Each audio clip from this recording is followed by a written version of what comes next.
Good afternoon, everybody. Welcome to Interviewing Wednesdays. It is September 1st, first day of the fourth quarter. Very glad you're with us this afternoon. If you have questions throughout the presentation, please put them into the chat box. For those watching on Facebook, put your questions into the comment field. I am monitoring that feed, and I'll be sure to get those questions answered for you. Please note this event is being recorded and is currently live on Facebook. The recording will be on the Career DFW Facebook page and the Career USA YouTube channel for others to view in the future. By participating in this event, and if you have your microphone or camera on, you give consent for your name and picture to appear. Please note that any comments you put in the Zoom chat window will not appear in the recording. Well, good afternoon, everybody. My name is Jeff Morris. Back in 2008, I founded a website, or I started a website called careerdfw.org. I saw there was a need in the Dallas-Fort Worth area to try to put everything you need to know about your job search in one place. In 2012, I started a second website called careerusa.org to help people outside the Dallas-Fort Worth area. I have written a book called What I've Learned About Your Job Search that you may not know. It is available on Amazon. I have been facilitating and leading the North Dallas Plano Career Focus Group. I've been doing that since 2007. The group's been around since the late 1990s. I took it over when the gentleman who was running it in 2007 landed a job. And I'll tell you about our upcoming program that we're having this Friday at the end of this session. And since 2017, I've been a member of the practice interview team, and you'll hear more about that in just a minute or two. Well, when a year ago, March, when COVID hit and the pit crew couldn't meet anymore, I reached out to Mark McDonald and I reached out to Walt Glass. I said, hey, what can you do? Can you put something together that would help to continue to help job seekers about interviewing? And they got together and, they had no idea that it would be 13 episodes, 20 hours of material. So today we're on session number 5. Please note that today's recording is recorded. So we will be taking any questions you put in the chat window. We will answer at the very end of the session. The recording is about 55 minutes long.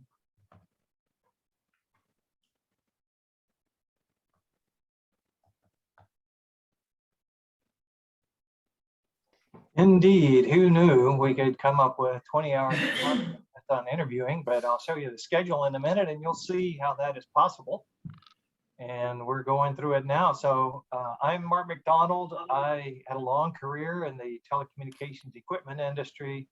The last 10 years of it were pretty tough. Between 2002 and 2012, I got laid off 3 times because the industry was shrinking and it continues to shrink today. But the upside of that was I got involved in the pit crew in early 2013, and then I started leading it in 2014. So I bring that experience to the pit crew, those 3 times I was laid off. And the last time, I never really got back into the industry that I spent so many years in. I took a bridge job and then I retired in 2018, about 3 years ago, May of 2018. So all that time from 2013 till now, I've been involved with the pit crew and leading it. And I'll talk about the pit crew briefly, and just to say that we have some openings. If you send it in today, we'd probably be scheduling it for Monday. You need to send in a job description and a resume. The interview is recorded. It's absolutely free.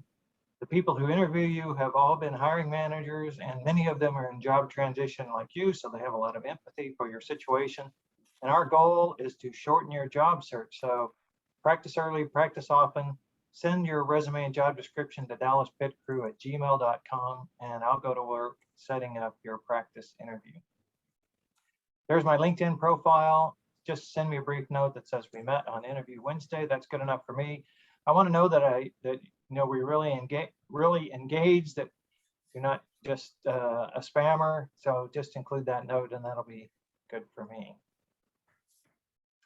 Besides the 2-way practice interviews that I discussed a few seconds ago, the pit crew now offers a 1-way practice interview, and we use Easy Hire, which is a commercially available 1-way interview tool that companies purchase and use to provide these 1-way interviews. And so if you'd like to practice one, you just got to send me an email at dallaspitcrew@gmail.com and I'll send you the information. once you get this process started, I'm totally disengaged from it. You'll get your video, you can do with it what you please, but nobody else will see it or review it. It's yours to take a look at and see how you did. My version of the one-way practice interview includes giving questions ahead of time so you can prepare and then make your delivery and then get your recording. So that's how that works. DallasPitCrew@gmail.com, and practice early, practice often, even if it's one-way interviews. Well, good afternoon, everyone, and welcome to today's session. And I'd like to let you know that I also like to help people with their interviewing skills, but I start with the fundamentals. We got to go down to the basics of differentiation, how we differentiate ourselves. And we cover the 11 basic categories of questions. And I give you suggestions, options, strategies, structures, things that will help us answer those types of questions. So it's very fundamental. It's very informal. I do it on Zoom. Look at my About section on LinkedIn that has details, and send me an email to my Yahoo email address that you see on the screen, and I'll send you back some dates of availability, which I generally hold on Tuesdays from 10 to 12. So I have a very small group, and we try to have a little bit of fun while we're learning. There's no need to sit in a hot seat to learn. Everyone that comes is interested in improving their skills and their abilities for confidence in interviewing. And so that's the purpose. We're not here to grade you or to shoot you down or whatever it might be. You don't make mistakes, we just learn and grow. That's the positive aspect of learning how we can improve our interviewing skills. So send me that note and I'll be glad to get you registered. If you have a request to connect with me, please send a note.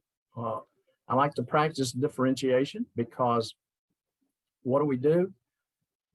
If you just touch the button that says, "Hi, Walt, I'd like to connect with you on LinkedIn," I interpret that as you did exactly the minimal effort possible for you to do to connect with me, which is what many people do, and that's not very different. So to be different, send me that little note, like Mark was saying. Say, how did you meet me? Where did you see me? Something like that. Doesn't take much for me to connect with you, and I'll be glad to do so. So let me know when you want to sign up. I'm ready to go. Great. Walt, thank you very much.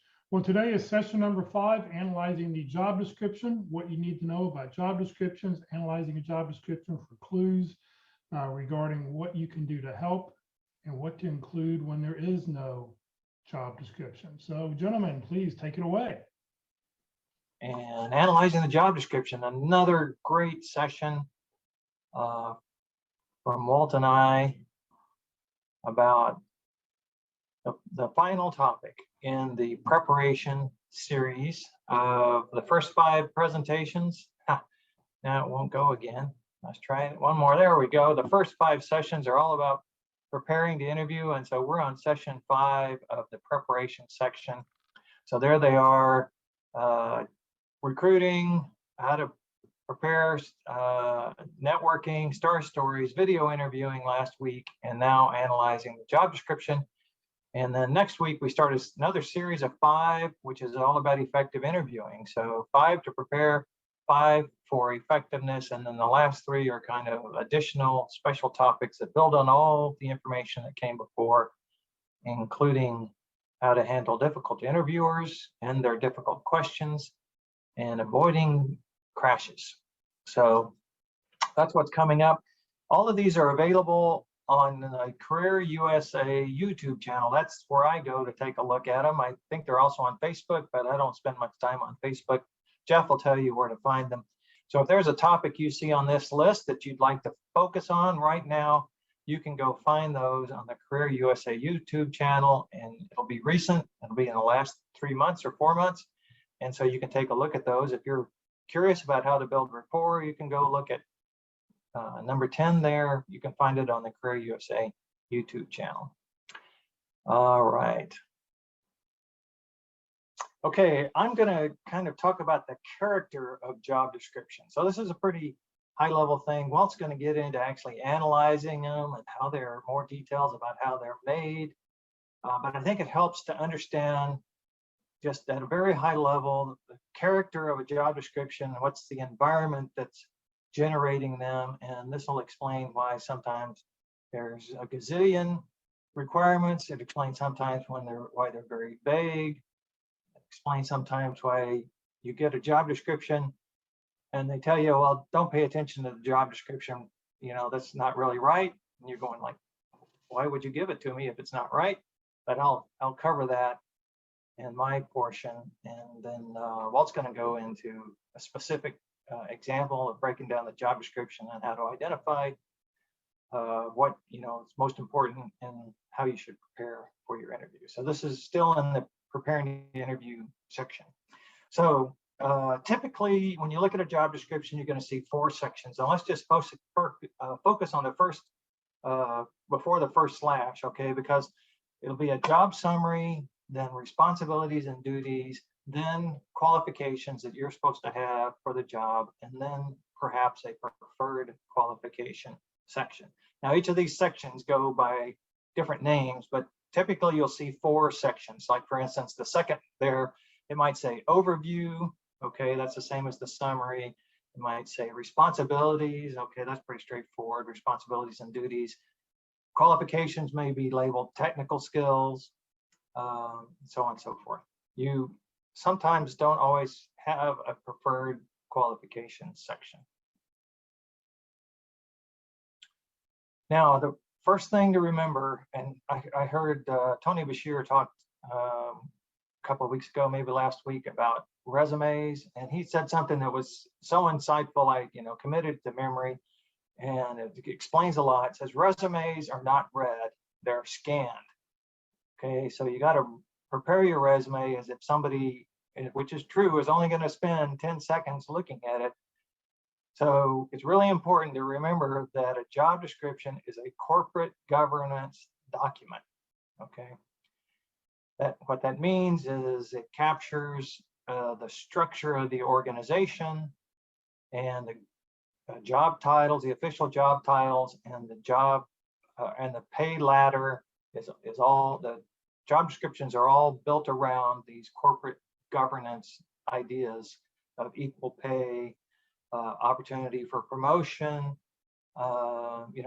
pay directly associated with contribution, so on and so forth. So, and because it's a corporate governance document, producing a new job description or changing an existing job description can be an arduous challenge. So there's a lot of resistance, or let's say workarounds, where they'll take the document and use it because it's officially approved and it's in the structure and they don't have to go through any review to change it.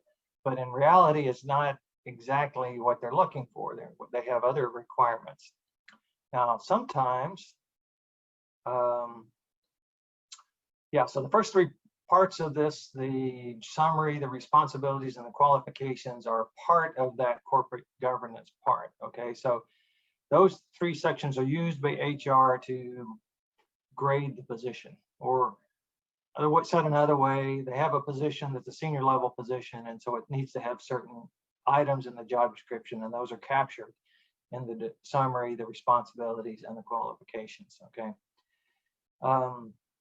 The 4th section is likely the only part that the current hiring manager is able to modify because it has no effect on the pay scale or grade. So you'll see things like master's degree preferred, but the job title is whatever it is, project manager 2. So that means they're not going to give you any money for a master's degree. That's what that means. Okay, it's a preferred requirement, but likely the hiring manager has put that in there. Okay, it has no effect on the grade and salary structure of the job. And they may have other tools and particular things, but the thing to know is that if this is the case, that it's a larger company, this is the only place the hiring manager gets to customize the job description, is in that preferred qualifications section. So it's not something to ignore. It might even be something to focus on. Let's keep going. Now, somebody asked about this, a very vague. This is a strategy, actually, and I learned about this early in my career. I was when I first got promoted in to manage a group. We were hiring some people and they asked me to review the job description. So I'm sitting there with HR reviewing the job description. I'm going, this is really vague. We should add this and this and this because, that's what we're looking for. And they said, oh, nope, that's not what we want to do. We want to be very kind of vague. We want to cast as big a net as we can. And then after we catch a bunch of fish, we're going to sort them out afterwards. Okay.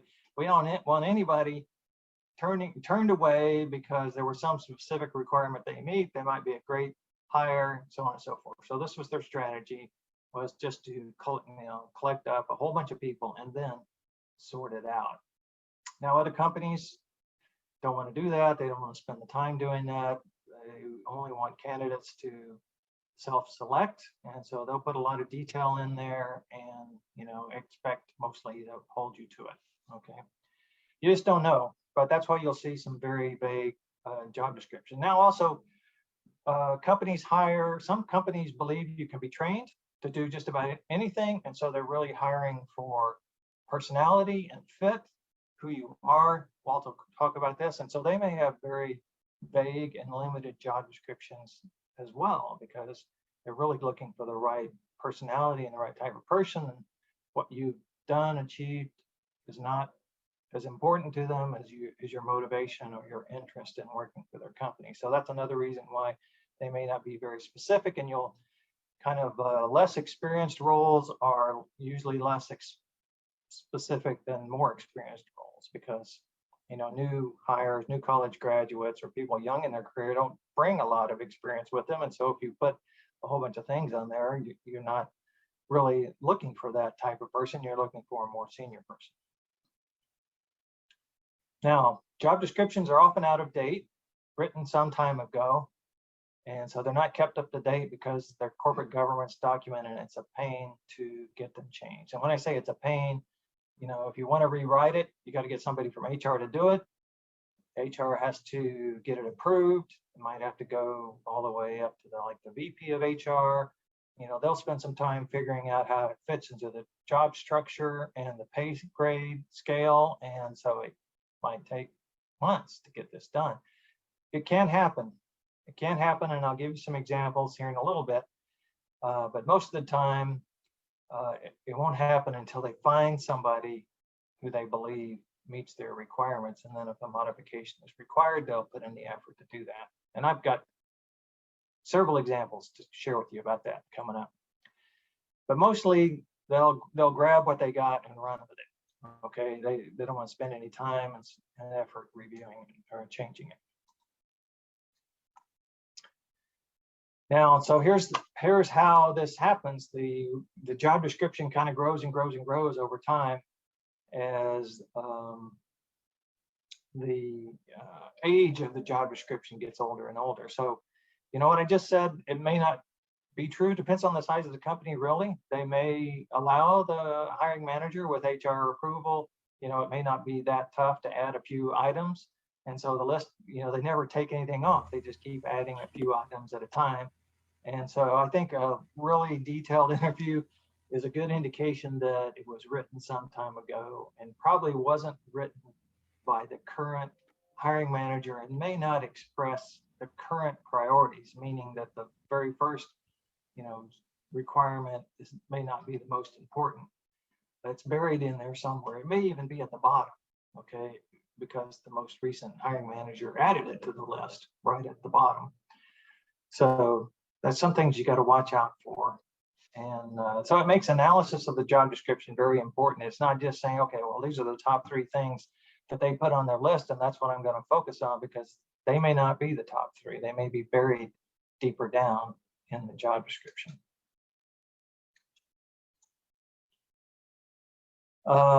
Few job descriptions have been written by the current hiring manager. So this goes along with their age, right? And that can be a good question to ask at the beginning of the interview. So we have a whole section on openings and closings, and another section on asking questions. So I'm not going to get into this really deep, but just let me say it in case you get a chance to use it, is right after you make your opening statement, you may ask this question, Mr. Hiring Manager, Mrs. Hiring Manager, did you write this job description? And if they say no, it was written sometime before, then you have an opening to say, well, what is most important to you for this role you're about to fill? So that's a really potential way to introduce the topic of gaining more information about what that current hiring manager is looking for.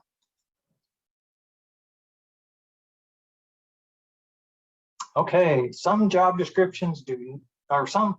jobs do not have a job description yet, and you may receive a JD for the correct pay grade and position title, but little else that is actually relevant to the job. So somebody asked about this as well, and this is how it happens. And I was kind of surprised the first time this happened in the pit crew, but it happens, I wouldn't say real often, but it does happen. It's usually for more senior level positions.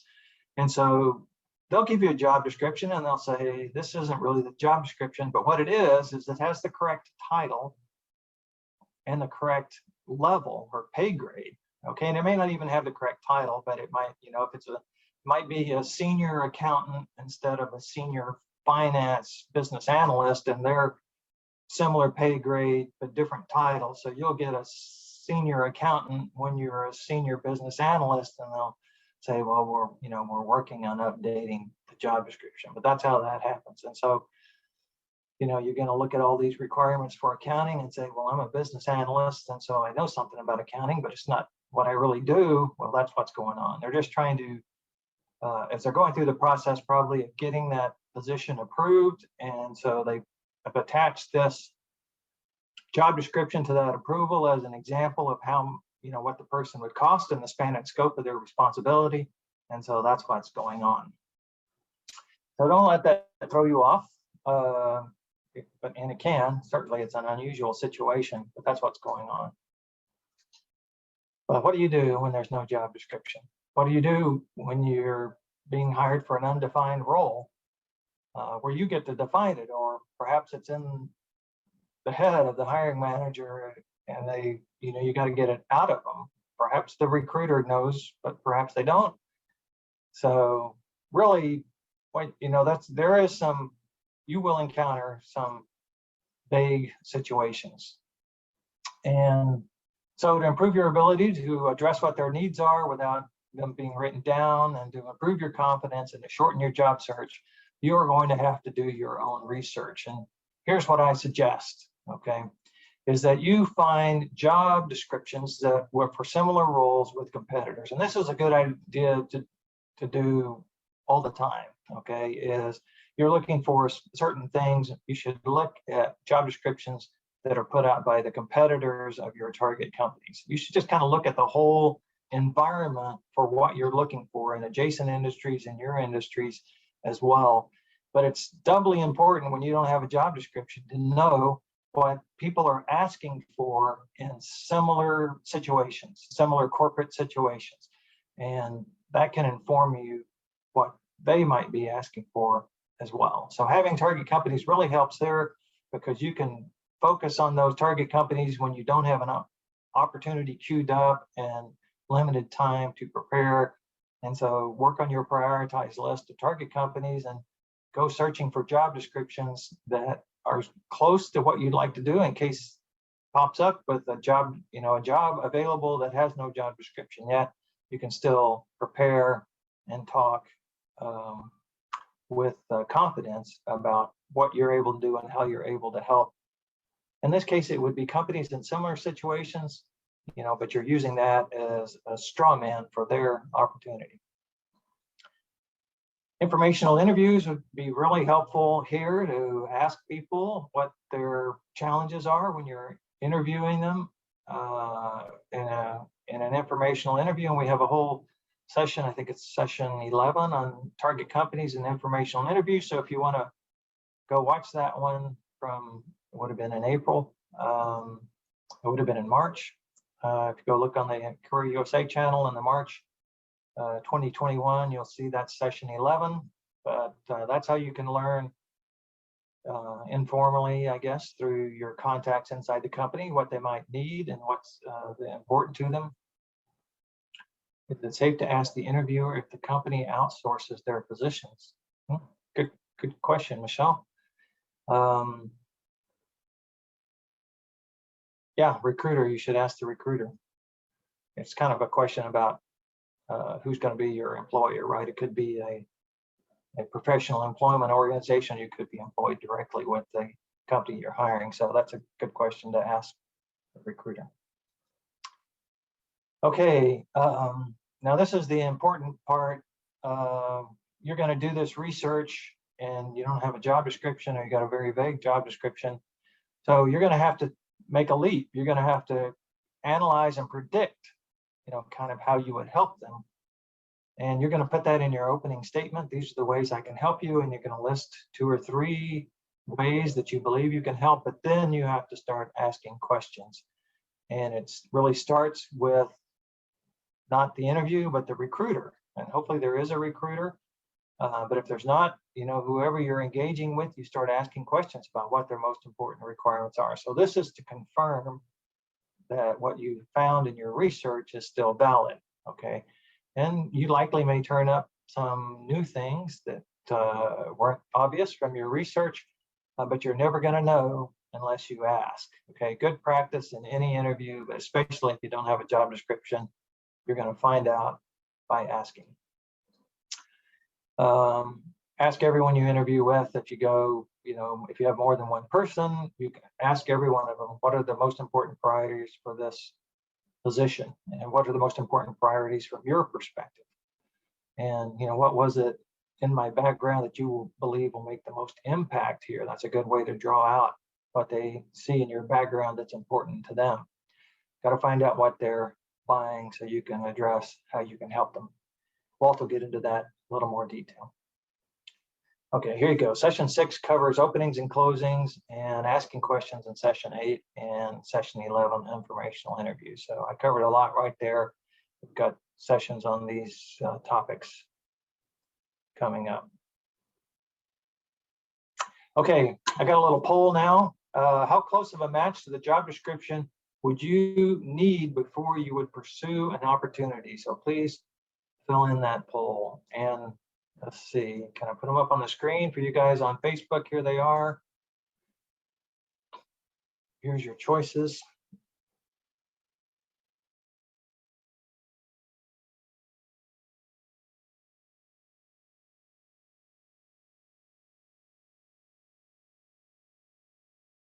So the question in my mind is, how close a match would there need to be for you to reach out to the recruiter for that position, the recruiter at that company?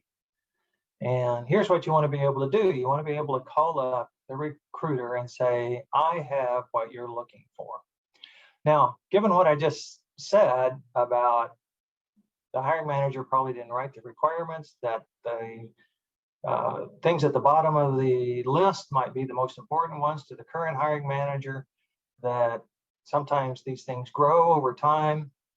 I would say I would go for less than 60 to 70%. I would say somewhere around 50%. If you meet those requirements, you should give them a call and say, hey, I meet your requirements. And then you can have a discussion about the requirements that you meet. And then, right, you're talking to the recruiter inside the company.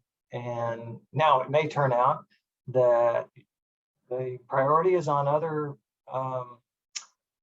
portions of the job description, or there's some items that aren't listed on the job description, but it's worth a conversation if you meet 50% or so, if you can get a hold of somebody. And after you have that conversation, then you can decide if you want to apply or not, okay? So it may turn out that the 50% that you have are the most important requirements. And you've just had a conversation with the recruiter and let them know that you have what they're looking for. And so now you're on the inside track. You're on the fast track. And that'll advance your candidacy much quicker than avoiding applying or avoiding making that call. why do companies hire people? Okay, I'm going to start wrapping up now. I mentioned this before, and here's an example. Brian had a couple of years of HR experience. I think he worked in benefits, and he practiced with the practice interview team. And this job description wasn't even half a page. It was, like double spaced, 2/3 of a page. They wanted 1 year of HR experience in any area and a little bit about the company, and that was about it. Okay, so this is clearly a company who's looking for a relatively inexperienced person, but they're more focused on who that person is than what they have done. Just a little bit of experience in HR was good enough, but what's not on there is the kind of personality they're looking for, and you don't find that out until you interview. But that's kind of what that job description is telling you if you see something like that. This is Rudy Chakrabarty. She worked at Honeywell, big company. She was I don't know what her title was, product marketing, I think. Product marketing was her title. And she had a lot of experience with flow control. So it's industrial applications. This company was looking for a product marketing person for power systems, not at all related. But she had a lot of good experience. She interviewed very well. She had a nice portfolio of things she'd done. And she came from a much larger company. This was a smaller company, maybe 100 people.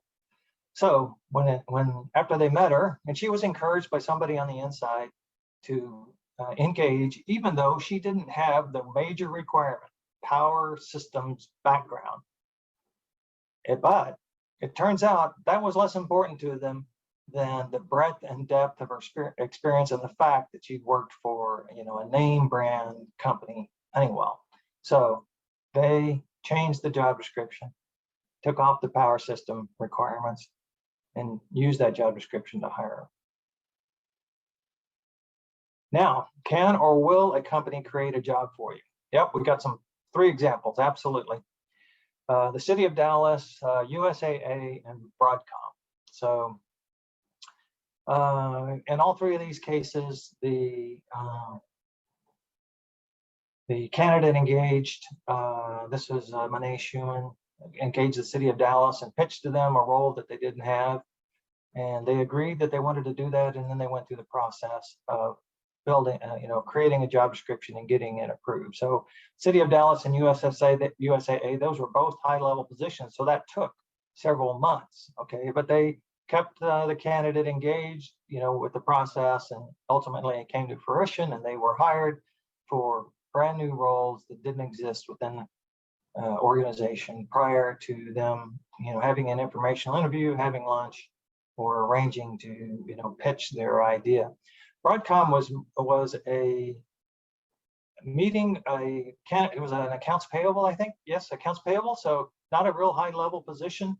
Oh, and by the way, the City of Dallas and USAA examples for you people who have 20 years of experience, here's how it can happen for you. You bring that kind of experience to a company, they may create a role for you. Now, the Broadcom example is a little lower level position, but it happened through a chance lunch meeting with a previous coworker who was now a manager in the organization. And after having lunch and catching up and realizing that the candidate had some things that Broadcom needed, did the work, got the job approved, and hired him. Took a couple of months, but that's the way it goes. It's possible. Let's back up a little bit and take a look at how it really should be done if we're doing it. And some companies do this and it starts this way, but it doesn't end this way. So we get the right people together to say, okay, we need to create a job description. There's something new we need. Maybe there's companies expanding, or they need a different role slightly. They need more people in a particular role, so they only have one, but that person kind of gravitated into that role and has been doing that job. Now they need to hire more. So things like that can happen. So we get together and say, well, let's figure out what we need and how we're going to go about hiring somebody. So they really look at the activities and find out, what does this person really do? And how long do they spend doing it? I mean, what's the amount of time they spend doing these things? What's the primary duties and responsibilities that this role should come out of this a little analysis. And also, what authority level, what decision-making capability are we going to put in this particular position? And then let's list our experience needed, our technical and soft skills, education. These usually come under the required, our candidate must have, those types of things. So what are those things that we just absolutely have to have? Sometimes this can be a long list, sometimes it can be a short list. Somebody asked a question about how can you tell if this might be an internal role written for somebody internally. If the essential qualifications contain things that are not necessarily normal for the average person, that might be an indicator that they have taken somebody's specific requirements. They put it so tight that nobody else can fit this because they got to give this job to that person. So that can happen once in a while. But anyway, what are those retired things? And then what are the preferred qualifications? What would we like to have? Gee, we might like to have somebody with 5 years experience, but if they don't, maybe 4 years or 3 years will do. But that's kind of preferred. And then really the last thing that you do is determine the job title, which is fun. If you've ever been in a meeting where you determine a job title, you can understand that this might take longer than all the rest of it because job titles just go all over the map. I had the same job for a company for nearly 10 years and I had 4 job titles, same role. They just changed it. I suggested we have shirts with Velcro on it so that we could put a new job title up there and just paste it to our shirt like the military does on their uniforms. And we can say, all right, here's what my role is and what my job title would be. So that would, but what really happens, and they also got to go through a legal review and make sure they're in compliance with the ADA and EEO for the Disabilities Act and the Equal Employment Opportunity. So now what happens really is generally a corporate recruiter, if there is a corporate recruiting, if it's a company that has one, generally will drive this process. Hiring manager like to tell somebody we need somebody. And when HR says, well, what are you looking for? Then it's hard to get answers and information. So if they get something, then they'll try to build on top of that. They'll edit it more than they actually define it at times. And they may work with a hiring manager. We sometimes assume that the hiring manager is fully aware of everything in a job description. And that is just not true. Some of them don't know everything that's in a job description.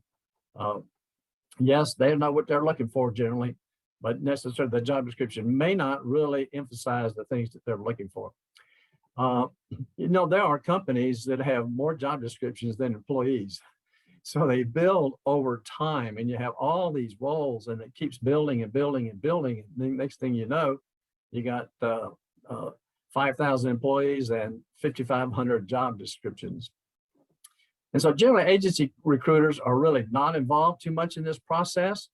They usually prepare an intake document. So where they are looking for information from the company and say, okay, here's what I think you need and so even though they have a job description, the saying goes amongst the recruiters is from the research that I've seen on the internet anyway, if you can believe everything there, is that about 80% of what they write down on their intake document does not match the job description. That's a huge difference. Therefore, what's the lesson? You can't depend on a job description.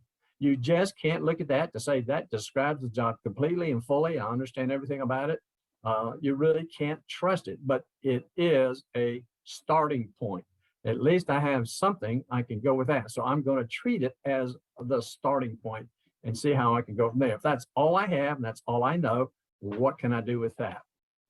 The job description is going to probably generate more questions than answers as to what's going on. So when you're looking at a job description, you're going to be finding out some more details and information about that, just like they look at our resume and they're going to be finding out more information and details about that from the resume.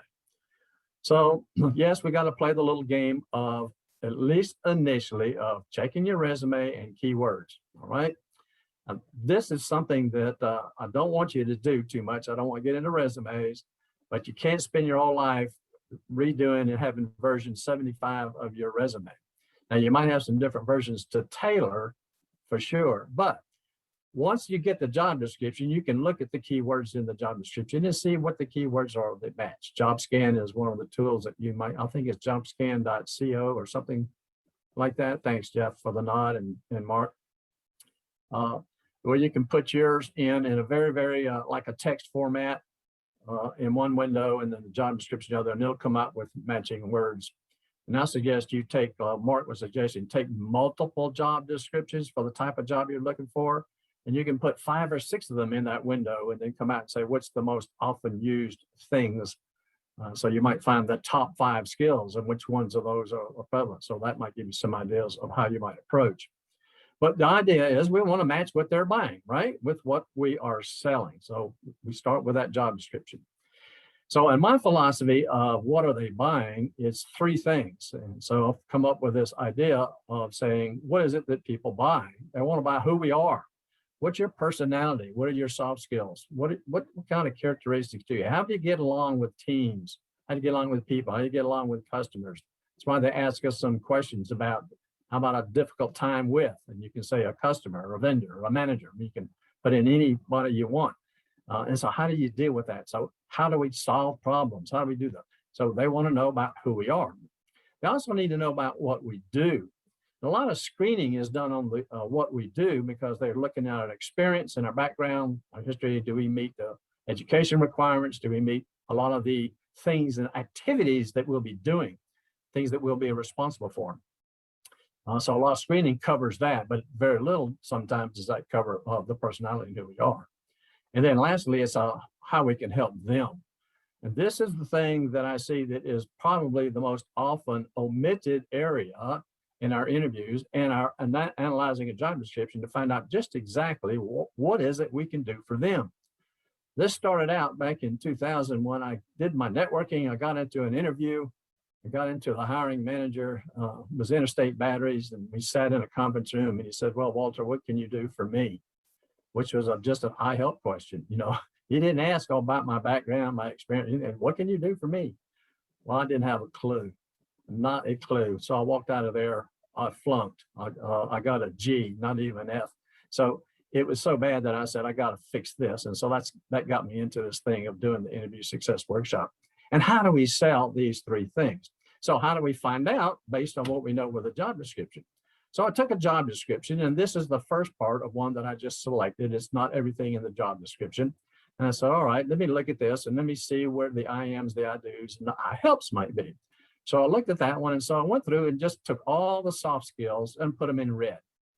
Okay, so leading is one of them. Coaching and mentoring. And interesting enough, coaching and mentoring is something you do, but it's also a skill. So it fits both of those categories. Communicate. Almost every job description has excellent communications. You are just great writers. You're great presenters. You're great, verbal communications. Well, our resume is going to show them our written skills, and our interviewing conversation, our interviewing is going to show them our verbal skills. So that's how they will test that. But everything generally has some type of communication requirement in it. Interestingly enough, the job descriptions that are very technical in nature, they're just all technical items on there. There's not a soft skill even listed on many of them. It's very interesting. They don't care who we are. They just want to know if we can do it. So sound judgment, critical thinking, leadership, sense of urgency. Those types of things I just went through and said, all right, let me find out what those are. Then I went through and said, what are the activities that I do? So these are the things that I do. So I went through and I colored those in this turquoise color and said, all right, what are the things you do? You do these kinds of activities. Then I went through and said, okay, and what's the result of these activities and my skills, my soft skills? And so I ensure this, ensuring that to meet project requirements, ensure successful deployment, things like that. So I just went through and analyzed all the I helps, all right? And when I get through, I've got a resume, a job description that looks like this. I said, okay, now that I've looked at the I am, I do, I help, I go back and let's go look at the I ams. And somebody said, how do you know which ones are the most important? Well, sometimes you can tell by the number of times that word is used in a job description. Leadership is often one that's used. Communication might be one that's used. Collaboration is often one that might show up a few times in a resume. How often is it really mentioned? Just like they look at keywords in ours, we can go back and look at theirs and get some idea. Now remember, you can't necessarily depend on it, but it is a starting point. So here they're looking for multitasking, all right? Lead multiple projects concurrently. So can you multitask? The coaching, guiding, mentoring.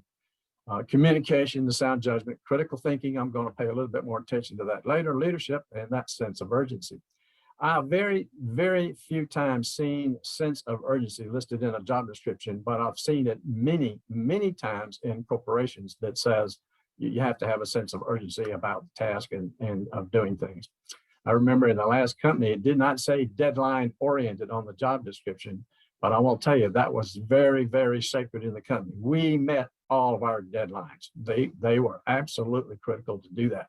Very, very high on the priority list. Here's all the things that you do. Here's the activities. And then doing those activities, here's all the things. So I kind of made separate lists and said, all right, now I can talk about with them the things that I can help them do. So they're selling me or showing me what they're buying by saying, can you do these things that yield these types of results? So I'm sure that if you know anything about project management, everybody does on budget, on schedule, and on time. So, I mean, within budget and schedule, budget and quality, whatever. I can't remember the third one all of a sudden. But nonetheless, if you say that's what I do as a project manager, that I'm on budget and I'm on schedule, that all project managers do that. It's the results of the project management that are going to make the difference for us. So as we look at project management and we see these things here, these are the things that I can say back to them about my activities as a project manager that yields the value to this particular role. So I'm going to do a little timeout here because I think this is very important. I'm seeing these three things show up on job descriptions, and I'm seeing also a lack of good communication skills to talk about in our interviews what these things are and how we use them. So diversity and inclusion, critical thinking, and emotional intelligence. So since they show up, I want to do a little sidetrack on that. Now you might want to take some screenshots or come back and look at this later because I'm going to go over these pretty quickly. So diversity really is, do we represent the same diversity as the community in the corporation? HR is very, very much involved in diversity, filling out the reports, making sure that what we're doing and what we look like, how all that matches. So they report a lot of it and show a lot of that information. So they generally will have a statement at the bottom that talks about we don't discriminate with all these protected categories. Inclusion is very much a leadership involved activity because leadership was the one that says, do the people on the team feel like they belong? All right. I was talking to a manager and I was doing some consulting and I said, I've just talked to your team members and they say that you don't listen to them. And he said, well, I do listen to them. I absolutely listen to them. I said, then why do they say that you're not? Well, it comes down to his definition of listening was hearing what they said. And their definition of listening was you don't do anything different with the information that I give you. So there's a different perspective. And so do they feel like they belong? And how do you make them feel like they belong? Because you will do some of the things. You'll listen to their suggestions and ideas, and they will feel like they are an important part of the team because they are contributing. Critical thinking. The thing about critical thinking is I'm concerned that the interviewers don't know what it is either. I don't know how many people really understand that one, but really it's an unbiased process of trying to take facts and data and evidence to make a decision. So it's objectively. So here's the tough part. We all have biases. They're inside of us, and we have to figure out what they are and how do we remove those from making these decisions. So our personal feelings, opinions, and biases. So we have to recognize that in others as well as ourselves. Now, that's not an easy job, but that's what it's all about. If you want to talk about critical thinking, you can say, well, let me tell you what I think is important about critical thinking. And the skills that I have is I'm able to identify that situation, that problem. I'm able to complete and do the research, make some inferences on things that may not be all complete in data, but I can understand how to interpret that and make some inferences. I know how to look at biases and see different ways of seeing people's different perspectives, figuring out that what data is relevant and what's not relevant. And I always keep this idea of, I'm very curious about everything and I want to find out. And so I ask a lot of open-ended questions. So if I talk like that, saying this is how I apply critical thinking, you're going to be way ahead of anybody else you probably will wow them because they don't know what it is either. And then lastly, emotional intelligence. That's really the ability to read others. Some people are looking at emotional intelligence as the one key to success in a role. Without it, it does have some merit to say, if you can't understand others' perspective, you can't understand where they're coming from, you can't understand that, you can't very well communicate with them effectively. So in any communication, it would be great if we understood their frame of reference. Whose frame of reference are you usually in? Are you patiently waiting for them to finish so that you can correct them and tell them what it is? Are you going to repeat what you said because they disagree with you? And since they disagree with you, they must not have understood. So you're going to tell them again. Is that the way you're going to approach it? Or are you going to approach it from an aspect of saying, maybe their idea is better than mine. Maybe their idea has merit. Let me pause. Let me think before I pass judgment. So something like that, I think, would be great for you to talk about when you're trying to explain how you use and work with others to adjust your behavior so it's effective with them. So it'd be good to keep those in your STAR stories. Somewhere in there, you can talk about where you use inclusion, where you use critical thinking, where you use emotional intelligence. All right. Lastly is you take the job description. Here's another way I suggest you might take it and look at it by saying, all right, everything on the job description has one line per item. And I put that down on the left, all right? Then I say, now what experience do I have? What background do I have? Or is there some education involved? Or there certifications involved? What is it that I have that says I've done that kind of thing before? And what's the value that I can bring to that?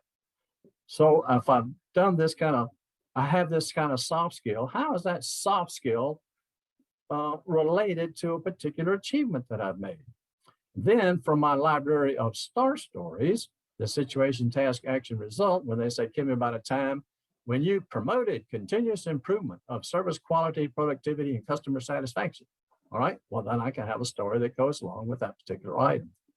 You don't have to have a different story for every item, but you need to have a story for every item, all right? It's just like you have to have a reason you left every last company, even though they might not ask you each one, you still have to have a reason for leaving that. So if you kind of put it out in that fashion, you've done an analysis, taking the job description, and a lot of that should come from your resume, your background, your history. You should have all that kind of prepared, ideally. Then when you get to the job description, you should be able to fill this in fairly easily. Now, it's a lot of work and a lot of time to do that. So I ask you this, should you practice today? Well, of course you should. Even if you don't want to, you should practice today. Even if you feel uncomfortable, you should practice today. Everyone who has practiced, and Mark can bear me out with this, that's come through the PIT crew or come through the interview success workshop, have all said, I'm glad I did. This was worthwhile. I've learned something. This has helped me. I remember Jared, he wanted to get into Lockheed. I don't know how many times he came to PIT crew, 6 or 7, came to the interview workshop, 9 or 5, he practiced and about 4 or 5 times with me. I know that even Jeff was on one of his panels when he interviewed Jared. And he got the job and he announced it and said the real interview was very, very easy compared to all of these. Well, why do you think that was? It was because of all the practice that he had accomplished. So go through the practice. Come on down. We are on your side. We want to help you. Step out of your comfort zone and put your learning hat on and say, I'm just here to improve my skills and do a better job. And we are here to help you do the same thing. All right, that was recorded. Let's see here. I know we had a couple questions. Let me look through the chat window here. One question, let's see here. Why do some job descriptions not include salary range? Frequently, people are less likely to respond to those that prevent a waste of time. Every company does something a little bit different. There's no hard and fast rule. I think companies are better off.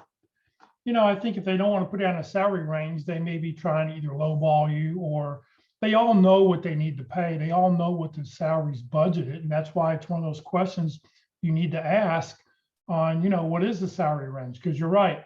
You don't want to apply for something if it's way below your range, or if it's twice of what you've ever made in your life, you're probably not qualified to do the job. So I think it's real important to know those things and to have an idea. Let's see here. Christopher said, turn this slide number 35 into a T-shaped cover letter. If you're not using a T cover letter, a T-shaped cover letter, you really should. The T cover letter, and what he's talking about here is that you say in your cover letter, you're looking for someone with 12 years experience. I've been doing it for 14. You're looking for somebody who has XYZ background. I've been doing XYZ for the last 10 years, something. You make it real easy for the recruiter, because you got to remember, a lot of recruiters could be fresh out of college and may have never, they don't even understand what the job does. They just know that they were given, here's what I'm looking for, find me some people, and they have to go do it. So if you can help lay it out and make it easy for them, that helps. Matthew says, can we have this presentation? The presentation will be up on the Career DFW and Career USA YouTube channel. You'll be able to go back and watch it as often as you like. As far as we don't share the actual slides, just because the slides without the words are really meaningless sometimes. Rosanna just posted, simplyhire.com shows job postings with salary ranges so you can better see positions that you want to apply to based on salary. And some LinkedIn jobs also do that too. So if anybody else has any questions, you're welcome to unmute your mic and ask away, and let's see what we can answer for you.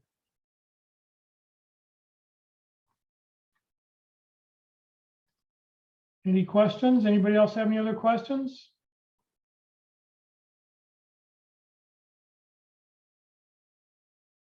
Going once, going twice. All right, well, let me, I will close up, I'll wrap up here. So Career DFW and Career USA, we're putting on training 4 days a week right now. Please join us for any of our workshops that we've got coming up. Tomorrow, let's see here. Tomorrow on Thursday at 1 o'clock, it's the first Thursday of the month, so we'll be talking about effective resumes. Tony Bashira from Babbage & Associates. Mark talked about Tony a little bit earlier. Tony sees hundreds of resumes every week, and he's going to share the top 10 big mistakes of resume writing. Tony's quite a character, and he's part of Babbage & Associates, one of the oldest recruiting firms in the DFW area, if not Texas. And he has seen thousands, if not hundreds of thousands of resumes over the many years he's been doing this. So, and he'll be glad to open it up and answer your questions also. So please, you can join us then. This Friday at the North Dallas Plano Career Focus Group meeting at 9:30 in the morning, we'll be doing open forum. We'll talk about whatever it is you want to talk about. Bring your questions and you can ask away. Mark, Walt will be with us and other people, and you're welcome to, respond to other people's comments too. We're just here to sort of share and try to help however we can help you. Friday afternoon at 1 o'clock, Women of Wisdom will be meeting. You do need to be a woman. You do need to be invited to the group. So if you want to be invited, send an email to wow@careerdfw.org, and they will send you the log information on Thursday afternoon on how you can join, be part of that group Friday afternoon.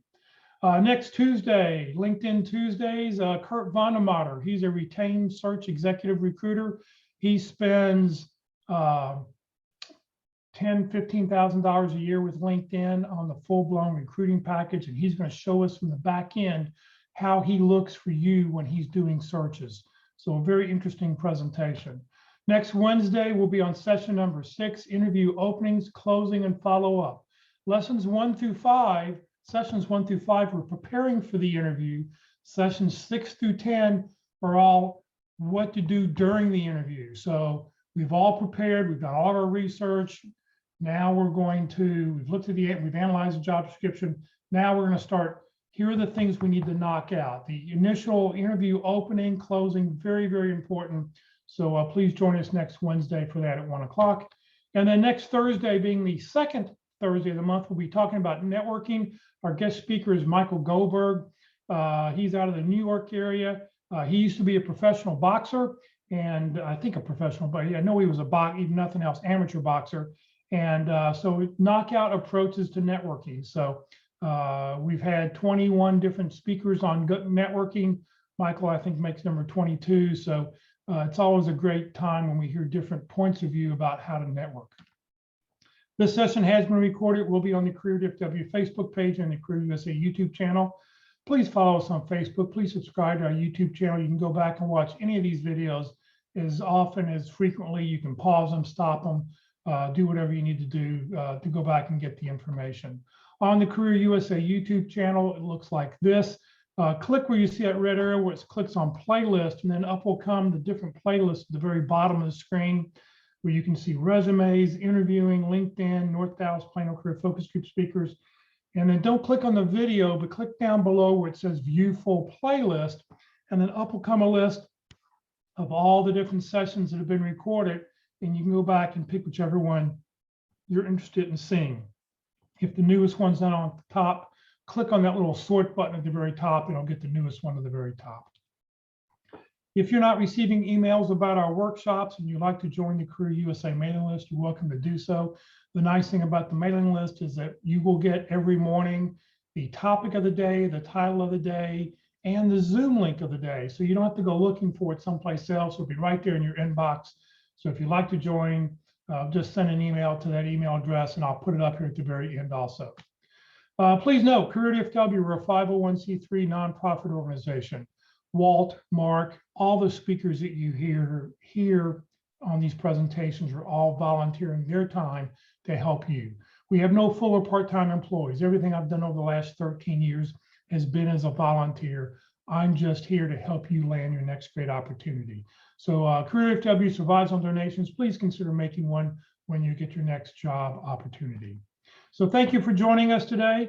There is the Career USA mailing list address again. There was a question. Matthew put a note. Let's see here. Put a question in here. Can you please share more thoughts on cover letters using this presentation? So if I understand your thought, in fact, I'll tell you what. Let me stop the recording, and then we will, and then we can talk about this.